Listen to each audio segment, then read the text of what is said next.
Ang sabi nila, ang babaeng iyon ay isang bride noong panahon ng Hapon.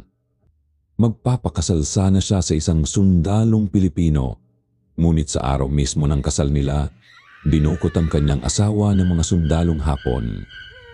Pinatay nila ang lahat ng tao sa baryo nila at siya lang ang nakaligtas. Subalit, inabuso siya hanggang sa mawalan siya ng malay. Iniwan siya sa gitna ng kalsada, patay ngunit may hawak pa rin lampara, regalo ng kanyang asawa sa araw ng kasal nila. Sabi nila, hinahanap pa rin niya ang asawa niya hanggang ngayon.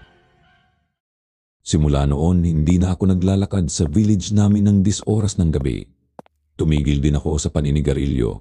Alam kong bilang doktor masama ang paninigarilyo, pero ang totoong dahilan ay ayaw ko nang makita muli ang multo